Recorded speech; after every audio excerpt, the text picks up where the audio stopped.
అంబేద్కర్ గారి గురించి చెప్పడం కోసం గ్రూప్లో అంబేద్కర్ ఏం చేశాడు, 100-200 మంది మెంబర్స్ ఉంటే వాళ్ళకు అధ్యక్షుడు స్థితిలో కూర్చొని సంతకాలు పెట్టాడు. ఆయన చేసింది ఏంటి, ఆయన టీకి ఇప్పుడున్న జనరేషను నిజమే కదా, పైన అధ్యక్షుడు ఏం చేస్తారు పాపం ఉన్నాడు, మేమందరం మాట్లాడుతున్నాం. అట్లా లేకుండా వాతావరణాన్ని క్రియేట్ చేయడానికి ప్రయత్నం చేస్తున్నది ఒక వర్గం పని కట్టుకో. అసలు ఆయన మనము ఆకలి తెలుసుకోవడం వేరు, అనుభవించడం, నోయింగ్ అండ్ ఎక్స్పీరియన్స్.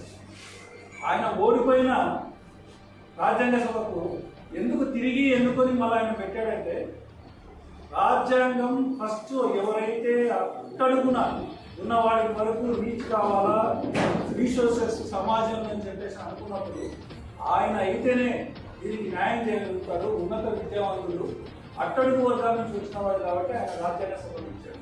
ఆయన ఏం సింపుల్గా కూర్చోలేదు, మనం చదవాలి. ప్రతి వర్డ్కు ఫ్రెటర్నిటీ, సోషలిజం, సెక్యులరిజం, ప్రతిదీ ఒక విలేజ్ అనే దాని మీద కూడా స్టేట్ ఎంత ఎలాబరేట్గా మెంబర్స్ అందరినీ కన్విన్స్ చేయడానికి ఎంత శ్రమ తీసుకున్నాడో, ఇద్దరు లేని రాత్రులు కలిపాడో చంద్రచూడుగా చెప్పారు. ఆయన బెంచి ఢిల్లీ హైకోర్టులో కానీ, మహారాష్ట్రలో కానీ, బాంబే హైకోర్టులో ఆయన బెంచ్ మీద రాసుకుంటుండేవాడు. ఎవరు కుర్చీలో కూర్చొని బెంచ్ మీదనే కోర్టు హాల్లో అంత ఎందుకు శ్రమ పడాడంటే, ఈ దేశంలో అట్టడుగు వర్గాలకు రీచ్ కావాలా, ఈ స్వాతంత్ర ఫలాలు అనేది దాన్ని విస్మరించడానికి ప్రయత్నం చేస్తున్నాం. కాబట్టి అడ్వకేట్గా ఆల్మోస్ట్ మనమందరం కూడా అంబేద్కర్ను తిరిగి మనం చదవడం మొదలుపెట్టాలి. ఆయన తీసుకున్న రిస్క్, ఫ్రెటర్నిటీ అని వర్డ్ మెన్షన్ చేయడానికి ఎంత రిస్క్ తీసుకున్నాడో మనం ఆ డిబేట్లో చదివితే తెలుస్తుంది.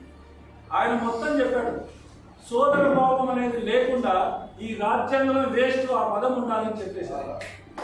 సోదర భావం అనడానికి ఎంత ఎక్స్ప్లెనేషన్, క్యాస్ట్, క్రీడ్, మతము అన్ని పోతాయి. సోదర భావం అనేది అది ఉండాలి ఈ రాజ్యాంగం, ఈ దేశంలో అనేది ఆయన కల్పించారు. అవన్నీ తెలియకుండా సింపుల్గా వాట్సాప్ యూనివర్సిటీ ఉంది, కొంతమంది పని కట్టుకొని వాట్సాప్ యూనివర్సిటీదే చదువు, వాట్సాప్ చరిత్ర అని మనం అడ్వకేట్స్ కూడా చరిత్ర మర్చిపోతున్నాం. ఇప్పుడు మనం రివ్యూ చేసుకోవాలి, లేకపోతే మనం చాలా డైంజర్లో పడతాం. ఆ డైంజర్లే సిగ్నలే ఈ చట్టాలు ఇంకా వస్తాయి. వెనక్కి వెళితే బ్రిటిష్ వాళ్ళు వచ్చేంత వరకు బీసీలు కుర్చీలో కూర్చోవచ్చు అనే చట్టం కూడా లేదు.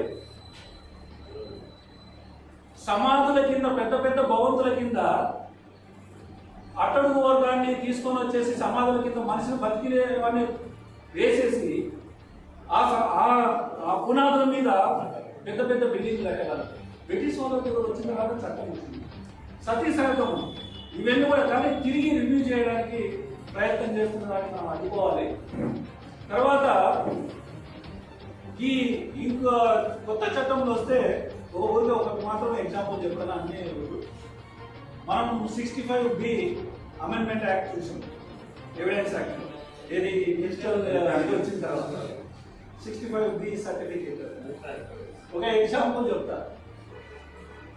DVC యాక్ట్లో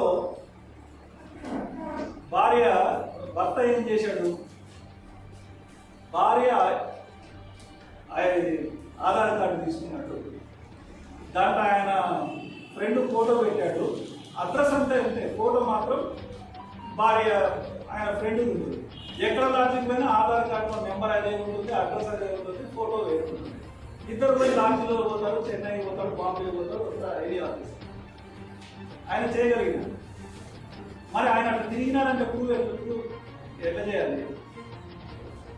అది వేస్తే ఆ కార్డు తీసుకొని ప్రింట్ తీసుకుంది, వేరే వాళ్ళు సెల్లులోకి పంపిస్తే వాళ్ళు లాడ్జికి ఫోన్ చేస్తే వాళ్ళ దగ్గర ఉన్న కార్డు వీళ్ళ సెల్లుకి ఇస్తే వీళ్ళ సెల్ నుంచి ప్రింట్ తీసుకుంది. ఏ విధంగా ఆ కంప్యూటర్ పంపించిన వాడు, ఆ కంప్యూటర్ ఏంటి, ఆ కంప్యూటర్ ఎంత జీబీ ఉంది, అది ఎవరిది, ఓనర్ ఎవరు, ఇవన్నీ కూడా సర్టిఫికేట్ పెట్టాలంటే ఆమెకు సాధ్యమవుతుందా? నేను ఫోన్ చేసి ఎన్ని కావాలంటే ఎవరు చేసినా సార్ ఈ చట్టం అంటుంది. ఏం చెప్పాలి? పార్లమెంట్లో కూర్చున్న మేధావులు చేసినారని చెప్పాలన్నా ఎవరు చెప్పాలి?